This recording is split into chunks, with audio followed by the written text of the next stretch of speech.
Hello students, आज हम लोग लाइंस एंड एंगल्स जो कि क्लास 6 की नई एनसीईआरटी की मैथ्स की टेक्स्ट बुक की सेकेंड चैप्टर है, उसे स्टार्ट करेंगे। हम लोग बहुत ही इम्पॉर्टेंट कोर कॉन्सेप्ट्स को आज डिस्कस करेंगे। चलिए शुरू करते हैं। तो फिर इस चैप्टर में हम लोग बेसिक आइडियाज़ ऑफ ज्योमेट्री, आप लोगों को ज्योमेट्री की कुछ आइडियाज़ जो है वो ऑलरेडी आपको है, वो आप क्लास 3, 4, 5 में आप लोगों ने सीखा है। यहाँ हम लोग और उसको डेवलप करेंगे। तो क्या चीज़ें हम लोग सीखेंगे? हम लोग points, lines, rays, line segments और डिफरेंट टाइप की एंगल्स, हम लोग ये पांचों चीज़ के बारे में सीखेंगे।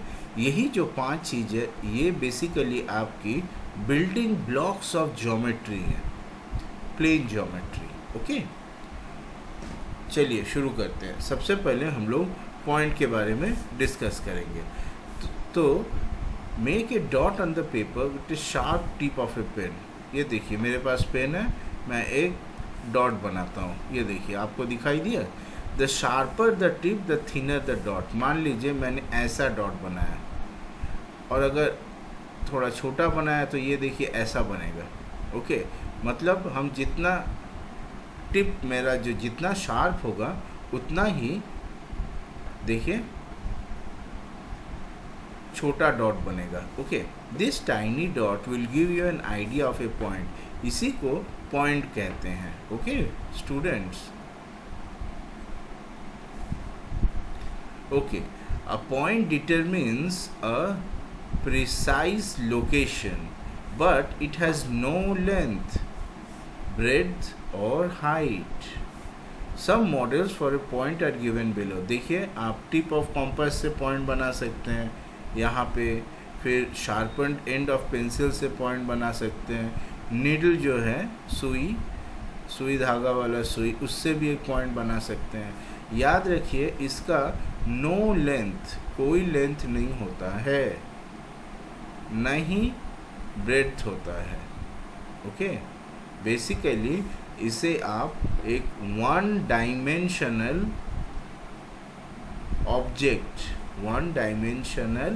ऑब्जेक्ट बुला सकते हैं पॉइंट को। ओके, चलिए, if you mark 3 points on a piece of paper. अगर हम लोग एक पेपर में यहाँ देखिए 3 पॉइंट्स बनाए गए हैं और हम आपको बोलेंगे कि डिस्टिंग्विश करिए, इन तीनों के बीच में आपको अंतर बताना है। तो फिर आप अंतर नहीं बता पाइएगा। देखिए हम बताते हैं आपको। ये देखिए हम यहाँ पे 3 पॉइंट्स बनाते हैं, 1, 2, 3। आप कुछ अंतर बता पाइएगा? बिल्कुल नहीं। तो यहाँ पे इस अंतर बताने के लिए हम लोगों को इसको नाम देना पड़ेगा। जैसे कि मान लीजिए मैंने इस पॉइंट का नाम दिया A, इस पॉइंट का नाम दिया B, इस पॉइंट का नाम दिया C। तो स्टूडेंट समझ में आया? किसी भी पॉइंट्स को एक समझने के लिए, आइडेंटिफाई करने के लिए हमें किसी लेटर से उसका नामकरण करना पड़ता है, सिंगल कैपिटल लेटर। ओके, जैसे कि यहाँ पे हम इसे बुलाएंगे पॉइंट A, इसे बोलेंगे हम पॉइंट B, इसे बोलेंगे हम पॉइंट C। ठीक है, वैसे ही आप देखिए यहाँ पे इनका भी नामकरण होगा। इसका होगा point Z, point P, point T। Okay, आपको ये बात याद रखनी है कि पॉइंट जो है डॉट, बेसिकली डॉट और पॉइंट, ये प्रिसाइज लोकेशन बताती है और ये बहुत ही पतली होती है। ओके, एकदम पतली, बहुत ही पतली। चलिए अब पॉइंट के बाद में हम लोग सेकेंड चीज़ पढ़ते हैं, वो है लाइन सेगमेंट। ओके, अब देखिए एक पेपर को अगर हम फोल्ड कर दें, मान लीजिए ये एक पेपर है और फोल्ड करते हैं और उसके बाद में दोबारा अनफोल्ड करते हैं, तो आपको भांज दिखाई देता है, यहाँ पे क्रीज दिखाई देती है? ज़रूर दिखाई देती है। आपको अच्छा नहीं लगेगा? एक अच्छा खासा A4 पेपर लेकर के उसको फोल्ड करके दोबारा अनफोल्ड करिएगा तो क्रीज तो दिखेगा ही। तो इस क्रीज से आपको आइडिया मिल जाएगा लाइन सेगमेंट का। ये देखिए, यहाँ पे देखिए, ये आपका पेपर है, आपने फोल्ड किया फिर अनफोल्ड किया, तो देखिए ये जो क्रीज हुआ इसके दो एंड्स हैं। मान लीजिए नामकरण करते हैं, पॉइंट ए और एक है पॉइंट बी। ओके, अब हम क्या करते हैं, इन दोनों पॉइंट्स को अगर हम बहुत रकम से कनेक्ट कर सकते हैं। मान लीजिए यहाँ पे जैसा है, हम ऐसे करके कनेक्ट कर सकते हैं, ऐसे कर सकते हैं, ऐसे कर सकते हैं, ऐसे ऐसे ऐसे ऐसे भी कर सकते हैं, है ना स्टूडेंट्स। अब सवाल है कि इन दोनों पॉइंट्स के बीच में बोलिए तो सबसे शॉर्टेस्ट डिस्टेंस कौन सा है? सबसे छोटा, सीधा बात है भाई, जो स्ट्रेट होगा वही ना सबसे छोटा होगा। ओके, तो इसी को हम लोग लाइन सेगमेंट बोलते हैं। ओके, देखिए, the shortest path from point A to point B including the points, okay, is called the line segment from A to B. इसे देखिए कैसे डिनोट करते हैं, जैसे कि ये ए बी है ना, इसे ऐसे लिखा आपने ए बी और इसके सर के ऊपर में एक ऐसा लाइन बना दिया, तो इसका मतलब है लाइन सेगमेंट्स। और ए और बी हैं आपके end points, okay, of the line segment A B. तो फिर स्टूडेंट्स मान लीजिए ये एक पॉइंट है, ये दूसरा पॉइंट है, और इसका नाम है सी, इसका नाम है डी। यहाँ से हम बहुत सारे रकम से रास्ते बना सकते हैं। तो बताइए, तो लाइन सेगमेंट कौन सा होगा? ये वाला, ये जो है शॉर्टेस्ट, यही है आपका लाइन सेगमेंट। अब हम लोग नेक्स्ट पढ़ेंगे कॉन्सेप्ट ऑफ लाइन। लाइन क्या है भाई? सीधी सी बात है। अब आप सोचिए line segment A to B, लेकिन इस बार ये एक्सटेंड कर रहा है। देखिए, ए से इस तरफ एक्सटेंड कर रहा है, बी से इस तरफ एक्सटेंड कर रहा है। Okay, so extending beyond A in one direction and beyond B in another direction without any end, कोई अंत नहीं होगा, वो extend करता ही चला जाएगा। ओके, तो ये एक मॉडल है, याद रखिए, this is a model for a line. Okay, क्या आप इसका कंप्लीट पिक्चर बना पाइएगा? बिल्कुल नहीं, क्योंकि ये तो चलता चला जा रहा है। मतलब ये जो लाइन है ये ऐसे सीधा चलती चली जाएगी, इसका कोई अंत नहीं है। ओके, देखिए, a line through two points A and B, इसे ऐसे लिखते हैं। लाइन सेगमेंट को कैसा लिखा था हमने? ऐसे लिखा था, वो तो फिक्स्ड लेंथ का था। लेकिन ये जो है लाइन, इसका तो फिक्स्ड लेंथ नहीं है, तो चलता चला जाता है, तो इसीलिए इसे ऐसे करके लिखा जाता है। Okay, remember it extends forever in both directions. Sometimes a line is denoted by a small letter like L और एम, इससे भी एल एम एन हम लोग ऐसे डिनोट करते हैं।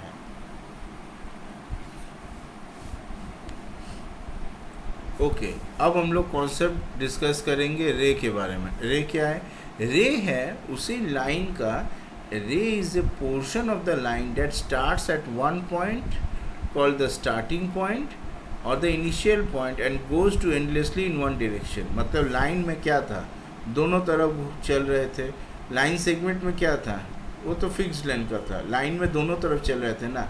रे जो है वो एक तरफ से लाइन सेगमेंट के जैसा स्टॉप रहेगा और दूसरा तरफ में ही वो इनफाइनाइटली चलता चला जाएगा। ये जो पॉइंट है यहाँ से वो स्टार्ट हुआ है, इसे स्टार्टिंग पॉइंट या इनिशियल पॉइंट ऑफ द रे कहेंगे। जैसे कि देखिए यहाँ पे दो पॉइंट मार्क किया गया है, एक है स्टार्टिंग पॉइंट ए और दूसरा है पॉइंट बी। और देखिए ये रे को हम लोग ऐसे डिनोट करेंगे, यहाँ पे ए पी, ए से स्टार्ट हुआ है, पी से चल रहा है, तो ये ए पी ऐसे करके डिनोट करेंगे। ओके, देखिए some of the models for a ray यहाँ पे दिखाया गया है। टॉर्च से देखिए लाइट निकलती है।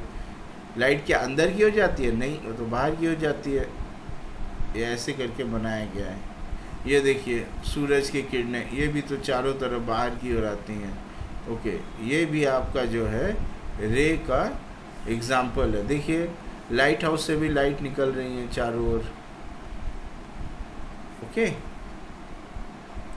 ओके, अब हम लोग नेक्स्ट कॉन्सेप्ट पढ़ेंगे, वो है एंगल का कॉन्सेप्ट। ठीक है, तो अब तक क्या था, अब तक था पॉइंट, फिर आया लाइन सेगमेंट, फिर आई आपकी ये देखिए लाइन, फिर आया रे, ठीक है। अब क्या करना है, अब इन लोगों के साथ खेलना है। अब क्या खेलना है आपको, मान लीजिए 2 रे अगर रहे आपके साथ, तो उनको आप ऐसे करके लिख सकते हैं। ये देखिए एक रे ये रहा, दूसरा रे ये रहा, राइट। मान लीजिए इन दोनों के जो स्टार्टिंग पॉइंट्स है इसे हम जोड़ देते हैं, तो फिर कैसा दिखने में होगा, एक ऐसा एक ऐसा, ठीक है। ऐसा भी बना सकते हैं आप, ऐसा ऐसा। तो यही जो चीज़ है इसे एंगल बोलते हैं। देखिए an angle is formed by 2 rays having a common starting point. देखिए इन दोनों का स्टार्टिंग पॉइंट है, इसे वर्टेक्स भी बोलते हैं। ओके, तो यहाँ पे 2 रेज है, एक है बी डी, ये रे था, और यहाँ पे और एक था बी ई। तो हमने इन दोनों के स्टार्टिंग पॉइंट्स चूँकि जोड़ दिया है, तो now we have a vertex भी, जो कि दोनों का कॉमन पॉइंट है, इनके आर्म है, हाथ है। ओके, ये एक 2 डायमेंशनल ऑब्जेक्ट है, रिमेंबर 2D ऑब्जेक्ट। इसका पहले हम लोगों ने जो पढ़ा पॉइंट था, कौन सा बोलिए तो, ये 1 डायमेंशनल ऑब्जेक्ट है या 2 डायमेंशनल। देखिए लाइन सेगमेंट रे, ये जो है बेसिकली ये तीनों जो हैं ये 1 डायमेंशनल ऑब्जेक्ट है। पॉइंट मैंने आपको बताया कि आप इसे 1 डायमेंशन सोच सकते हैं, लेकिन आप ज़रा ध्यान से सोचिए, जब हम पेंसिल की निब जो है वो अगर छोटे करते चले जाए तो ये और छोटा होता जाएगा। इसका मतलब अक्सर पॉइंट को हम लोग जो है एक्चुअली ये एक 0 डायमेंशनल ऑब्जेक्ट है।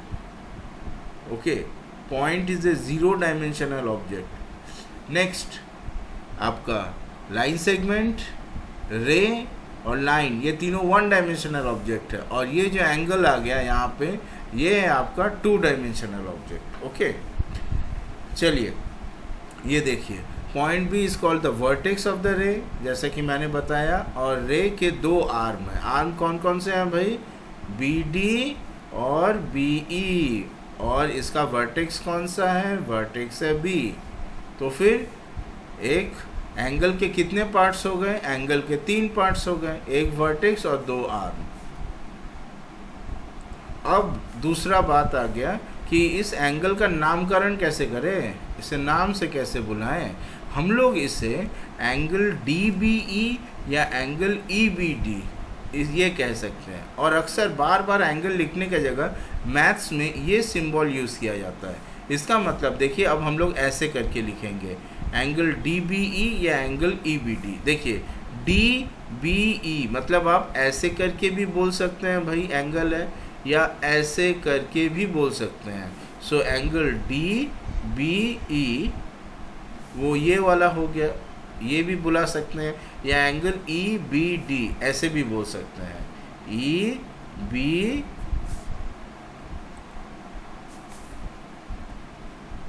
डी। ये दोनों ही तरीक़ा से आप इस एंगल की नाम बुला सकते हैं, ठीक है। अब नेक्स्ट सवाल है कि मान लीजिए मेरे यहाँ पे एक एंगल है, वैसे ही और एक एंगल है, तो दोनों में से बड़ा कौन है। सवाल का जवाब ये है कि जिसमें हम अगर ये स्टार्टिंग पॉइंट है, यहाँ से यहाँ हमने घुमा के इस एंगल को पाया, यहाँ पे देखिए यहाँ से यहाँ इस रे को घुमा करके हमने इस एंगल को पाया। जहाँ पे हमको ज़्यादा रोटेशन करना पड़ रहा है वो आपका बड़ा एंगल है। मतलब इन दोनों केसेस में अगर ये एंगल ए है और ये एंगल बी है, मैं एक एग्जांपल दे रहा हूँ, तो यहाँ हमें ज़्यादा रोटेशन करना पड़ा, so this angle is greater, right. तो हम लोग ऐसे लिखेंगे, angle A is greater than angle B. Okay, चलिए अब हो गया एंगल के बारे में जाने। अब और भी जानेंगे, वो क्या जानेंगे, डिफरेंट टाइप्स के एंगल, कितने रकम के एंगल होते हैं। जैसे कि ये बच्ची को देखिए, ये अपने नोट कॉपी को फोल्ड कर रही है फिर अनफोल्ड कर रही है, तो ये जो बनाता है ना सबसे बेसिक जो है, जब नोट कॉपी एकदम खुली रहती है, स्ट्रेट एंगल कहते हैं इसे। ओके, ये देखिए पूरा स्ट्रेट है। इसका मतलब ये जो है ना स्ट्रेट एंगल, ये बेसिकली आपका, अगर आप इस ओ को ना देखें तो आपको क्या दिखेगा, ये देखिए यहाँ ए है, यहाँ बी है। अगर हम ओ को हटा दें तो ये क्या है, बोलिए स्टूडेंट्स, ये तो लाइन है, राइट। लेकिन अगर हम यहाँ पे बीच में ओ डालते हैं तो ये वही लाइन है, लेकिन चूंकि यहाँ पे ओ है तो ये एंगल हो चुका है। तो ये कौन सा एंगल है, इसे हम लोग स्ट्रेट एंगल बोलते हैं। याद रखिए ये रे नहीं है, ओके, ना ही ये लाइन है। इसे आप यहाँ से लेके यहाँ तक एक रे समझिए, यहाँ से लेके यहाँ तक दूसरा रे, मतलब यहाँ पे दो रेज हैं, राइट, और बीच में ये पॉइंट वर्टेक्स है, तो ये एंगल है, ओके स्टूडेंट्स। और इसे कहते हैं स्ट्रेट एंगल, क्योंकि ये सीधा है। तो अभी हमने कैसा एंगल पढ़ा, हमने पढ़ा ऐसा वाला एंगल जो कि हमें लाइन के जैसा लगता है, बट लेकिन बीच में एक वर्टेक्स था, ठीक है। ये रहा ए, ये रहा बी, ये था स्ट्रेट एंगल। अब अगर इसको हम बीच में ले आए, मतलब बिल्कुल ऐसा टाइप का बना दे, ये रहा बी, ये रहा पॉइंट वर्टेक्स ओ, और ये रहा ए, देखिए ठीक बीच में बना दे, तो ये जो है आपका, इसे हम लोग बोलेंगे right angle, okay, right angle. देखिए यहाँ पे, ये देखिए, ये जो है ये राइट एंगल है क्या, बिल्कुल नहीं। क्या ये राइट एंगल है, बिल्कुल नहीं। लेकिन इसे देखिए, ये जो है ये बंदा खुश है, ये एंगल वाला बंदा ये बहुत खुश है, ये क्योंकि ये राइट एंगल है, okay. If a straight angle is found by half a full turn, जैसा कि मैंने आपको बताया, यहाँ हमें पूरा टर्न करना पड़ा, लेकिन यहाँ अगर हम आधा टर्न बनाते हैं तो उसे क्या कहेंगे, उसे हम कहेंगे राइट एंगल, ओके। देखिए राइट एंगल हमें कौन सा इंग्लिश का लेटर एल की याद दिलाती है, ओके। तो इसे एल एंगल बोलना चाहिए था ना नहीं, इसे एल एंगल नहीं कहते हैं, हालांकि एल के जैसा दिखने में इसे राइट एंगल ही कहते हैं। याद रखिए, N angle is right angle only if it is exactly half of the straight angle. बिल्कुल आधा होना होगा, आधा से थोड़ा भी कम या ज़्यादा होने से नहीं चलेगा। Two lines that meet at right angles are called perpendicular lines। इसका मतलब यहाँ पे ये जो लाइन है ओ ए और ये जो लाइन है ओ बी, इन दोनों को हम क्या बोलेंगे, परपेंडिकुलर लाइंस। इनका और एक सिंबल भी है, ऐसे भी बोलते हैं अक्सर, परपेंडिकुलर लाइन को ऐसे करके भी दिखाते हैं, ओके। इसका मतलब मैथ्स के सिंबल में ऐसे भी बोला जाता है, O A is perpendicular to O B. Students देखिए मज़ेदार चीज़ सीखने को मिली। अब चलिए, अब एंगल लेकर के और खेला जाए। जैसे कि यहाँ पे देखिए, ऐसा एक एंगल हम बना सकते हैं, ऐसा बना सकते हैं, अभी अभी ऐसा भी बनाया है ना। तो ये कौन सा है, स्ट्रेट एंगल। ये कौन सा है, परपेंडिकुलर एंगल। ये भाई परपेंडिकुलर से छोटा एंगल है। और ऐसा भी एंगल भी हो सकता है, देखिए ऐसा टाइप का। ये जो है परपेंडिकुलर से बड़ा है, ठीक है। ये देखिए, ये परपेंडिकुलर से छोटा है, ये परपेंडिकुलर से बड़ा है। इससे बड़ा कौन है, ये है। देख रहे हैं कितना रकम का एंगल। ये देखिए फोटोग्राफ्स में, तो यहाँ पे 3 ग्रुप है, ग्रुप ए, ग्रुप बी और ग्रुप सी। ग्रुप ए क्या है, देखिए in the first group, group A, all angles are less than right angle, that is less than a quarter turn, and such angles are called acute angle। इन सारों को क्या angle बोला जाता है, acute angle। यहाँ पे ये देखिए 90 नहीं है, थोड़ा छोटा है, ध्यान दीजिए। ये देखिए, ध्यान से देखिए, देख रहे हैं ना, ये पूरा 90 नहीं है। 90 होने से ये सीधा होता, मतलब ये अगर 90 होता ना तो ये ऐसा जाता, सॉरी ऐसा जाता, तो ये 90 नहीं है, छोटा है। ओके,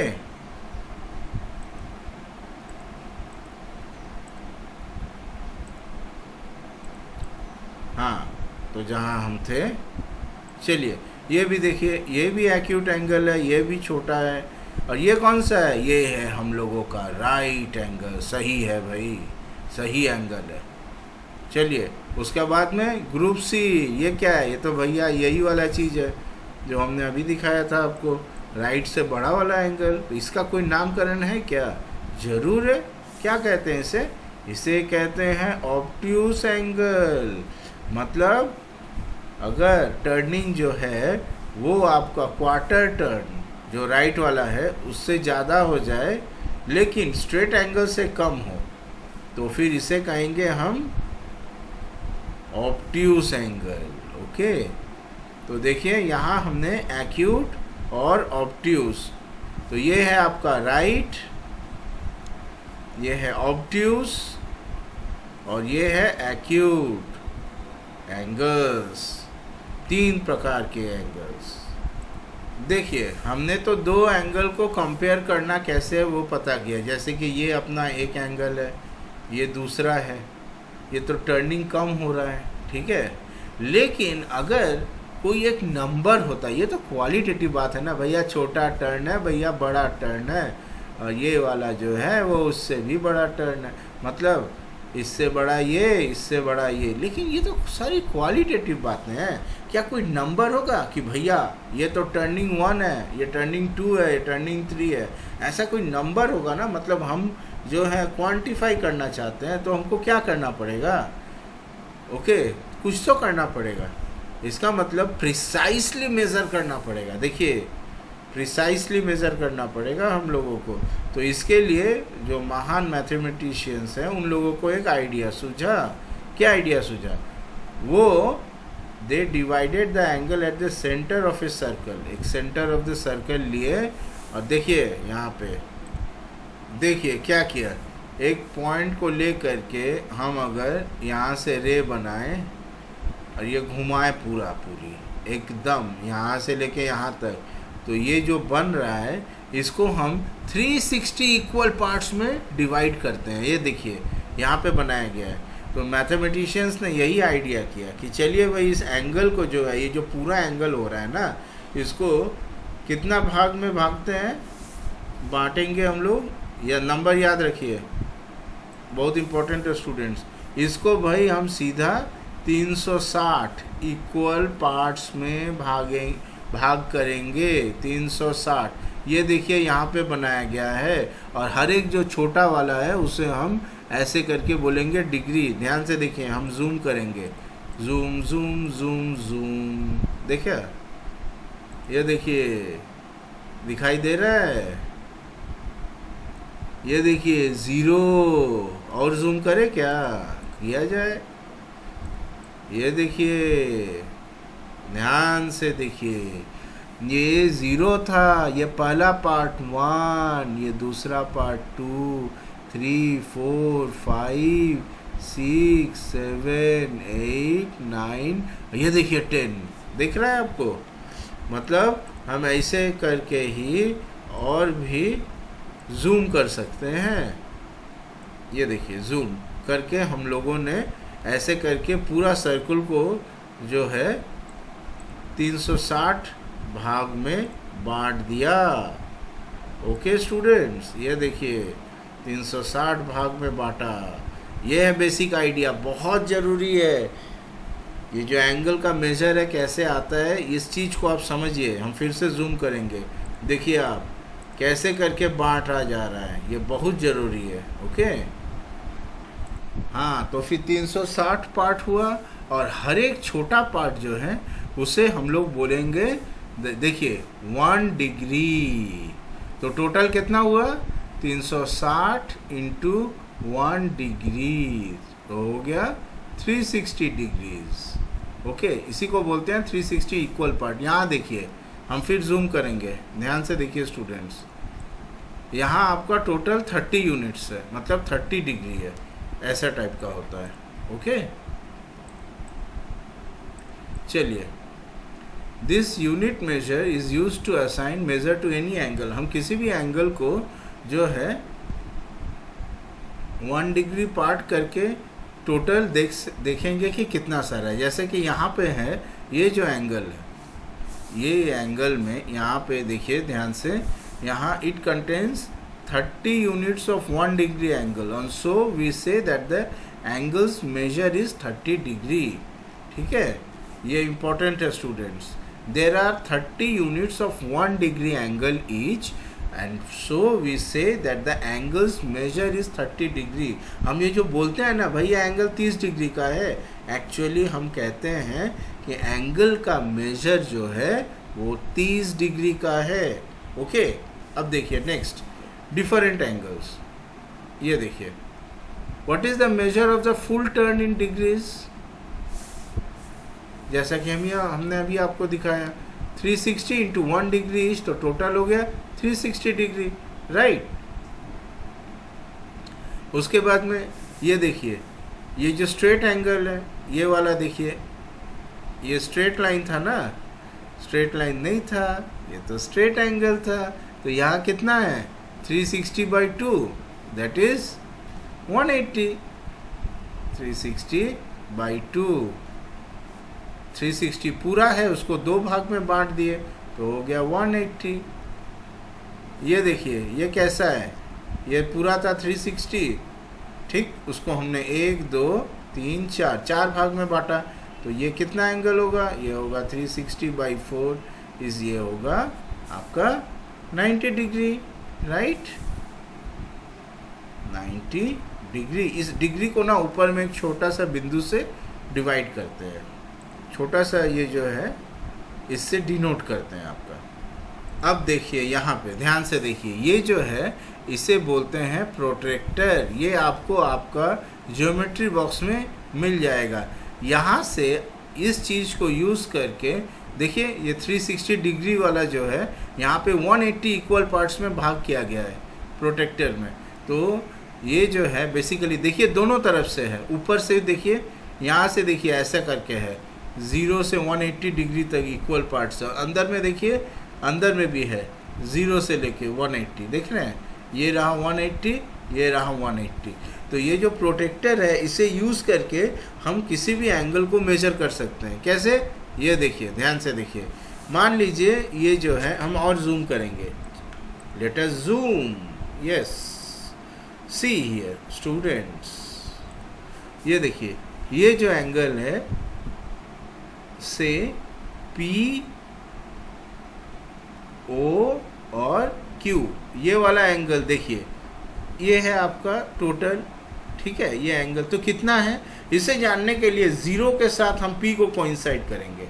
ओके, करने के बाद तो हमें Q कहाँ दिखा, ध्यान से देखिए आप, पर ये तो 180 है, ये तो सही नहीं होगा, है ना, तो इसे नहीं करेंगे हम लोग। लेकिन यहाँ से देखिए आप, इसका मतलब ये 30 और 40 के बीच में आ रहा है, देखिए, सो this is 35 degree angle, so angle POQ देख रहे हैं आप, 0 10 20 30 और ठीक बीच में है 35 degree, so this is 35 degree angle. Similarly आपका देखिए P से लेकर के आप इधर से भी मेजर कर सकते हैं। मान लीजिए ये जो एंगल है, अच्छा ये दूसरा वाला एंगल लीजिए, से UOR, ये तो हम मेजर कर सकते हैं यहाँ से। UOR कितना में है, ये आपका देखिए 85 और 86 के बीच में है, तो इसे मान लीजिए हम 85 ही बोलते हैं। जो UOR जो है एंगल UOR, ये है आपका 85 डिग्री, ध्यान से देखिए। नेक्स्ट इधर से देखिए एंगल UOS, ये वाला UOS, UOR कौन सा था, UOR ये वाला था, UOS कौन सा है, UOS ये वाला, ये देखिए ये कहाँ गया, 50 0 10 20 30 40 50, उसके बाद 55, इसका मतलब ये कितना हुआ स्टूडेंट्स, 55 डिग्री। नेक्स्ट UOT, ये कितना हो गया, देखिए ये वाला है UOT, UOT, ये एंगल देखिए 20 पे आ गया है, राइट, कांटा 20 पे है, घड़ी वाला कांटा का जैसा, तो ये हम कहेंगे दिस इज 20 डिग्री। तो प्रोटेक्टर में ऐसे करके एंगल को मेजर किया जाता है। फाइन। अब थोड़ी देर पहले हमने एंगल्स के बारे में पढ़ा ही था, व्हाट इज एक्यूट एंगल। अब ध्यान से देखिए, so angle that are smaller than the right angle, मतलब मेजर, जिसका मेजर 0 से 90 डिग्री के बीच में है, उसे हम एक्यूट एंगल बोलेंगे। जैसे कि यहाँ पे देखिए 75, दिस नंबर इज 75 जो है, this is less than 90 degree and greater than 0 degree, तो ये आपका एक्यूट एंगल है। सिमिलरली 50 भी एक्यूट एंगल है, सिमिलरली 40 भी एक्यूट एंगल है। ये देखिए और एक आ गया ऑब्ट्यूस एंगल, वो कौन सा था याद है? वो एंगल जो आपका राइट एंगल से बड़ा है लेकिन स्ट्रेट एंगल से छोटा है, मतलब ऑब्ट्यूस एंगल जो है it is greater then 90 degree but less than 180 degree. यहाँ देखिए, ये देखिए ये एंगल 110 डिग्री, ये आपका दोनों के बीच में है, 90 और 180 के बीच में, तो ऑब्ट्यूस एंगल है। ये देखिए 130 डिग्री, ये भी अगेन 90 से ज़्यादा है, 180 से कम है, तो ये दोनों ऑब्ट्यूस एंगल हो गए। ओके, और एक एंगल है थर्ड टाइप का, वो है रिफ्लेक्स एंगल। सो हमने एक्यूट पढ़ा। ओके देखिए, सो एंगल जो कि यहाँ पे मैंने पूरा बढ़िया रकम से आपको समझाया है। चलिए देखते हैं इस चीज़ को। ओके, ध्यान से देखिए आप लोग स्टूडेंट्स। सी, अगर आपका एंगल जो है वो 0 से 90 के बीच में है, से फॉर एग्जांपल देखा जाए 37 डिग्री, ओके, ये कौन सा एंगल होगा? ये होगा एक्यूट एंगल ऑफ कोर्स, क्योंकि 37 जो नंबर है वो 0 से 90 के बीच में है। ओके, नेक्स्ट आपका 73 डिग्री, ये भी एक्यूट एंगल है। ऑब्ट्यूस एंगल तब होगा जब 180 और 90 के बीच में होगा, जैसा कि मान लीजिए 121 डिग्री। ओके, और एक देखते हैं, जैसा कि मान लीजिए आपका हो गया 99 डिग्री, ये भी ऑब्ट्यूस एंगल है। और रिफ्लेक्स कौन सा है? जो 180 और 360 के बीच में है, जैसा कि आपका हो गया से 189 डिग्री, नेक्स्ट 289 डिग्री, ये सारे रिफ्लेक्स एंगल हो गए। इसका मतलब अगर हम ऐसा एक देखिए ऐसा एक लाइन टर्न करके बनाते हैं एंगल के जैसा, ध्यान से देखिए, तो ध्यान से देखिए स्टूडेंट्स, ये जो फुल टर्न है ये आपका 360 है। ओके, तो एक्यूट एंगल हो रहा है जो 0 से 90 के बीच में, मतलब एक्यूट एंगल जो है इस जोन में रहेगा एक्यूट एंगल। ओके, ऐसा टाइप का एंगल्स होगा एक्यूट एंगल। ओके, ऐसा टाइप का acute angle. Next obtuse angle कौन सा है? ऑब्ट्यूस एंगल है वो एंगल जो आपका ये देखिए स्ट्रेट के बीच में रहेगा, मतलब ये जो पूरा रीजन है ऑब्ट्यूस एंगल का है, ये पूरा इलाका, मतलब यहाँ पर जो है इससे बड़ा, ध्यान से देखिए, क्या हम सही बोल रहे हैं स्टूडेंट्स? केयरफुल, ध्यान से देखिए, क्या हम सही बोले आपको? नहीं, यहाँ तो कैच है, आपको ध्यान देना पड़ेगा। देखिए ये जो हमने बनाया था ये एक्यूट का इलाका है, ऑब्ट्यूस उसके साथ नहीं मिलेगा, ये एक्यूट है। ये जो है ये है ऑब्ट्यूस का इलाका, देख रहे हैं, दिस इज ऑब्ट्यूस। सो मान लीजिए कोई एंगल ऐसा है तो ये क्या है? एक्यूट एंगल है।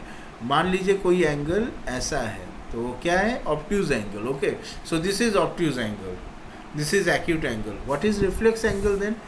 ये जो इलाका है पूरा, ये आपका रिफ्लेक्स एंगल का है, मतलब ये रहा एक्यूट, ये रहा ऑब्ट्यूस, और ये जो पूरा इलाका है मतलब इस तरफ का ये पूरा इलाका जो है ये रिफ्लेक्स का है। क्यों? क्योंकि ये 180 के बाद में आता है, मोर देन 180, और ये 360 के अंदर में ये वाला इलाका है, राइट। सो ये आपका पूरा चार्ट एक्यूट, ऑब्ट्यूस रिफ्लेक्स, तो एक्यूट वाला जोन, ऑब्ट्यूस वाला जोन और रिफ्लेक्स वाला जोन। Right students? ओके, सो ये वीडियो समाप्त हो रही है। अगर आपको और कुछ जानना है तो आप कमेंट बॉक्स में ज़रूर लिखिए। हम यहाँ कुछ क्वेश्चन आंसर डिस्कस नहीं किए, हमने जस्ट आपको बेसिक कोर कॉन्सेप्ट समझाई है।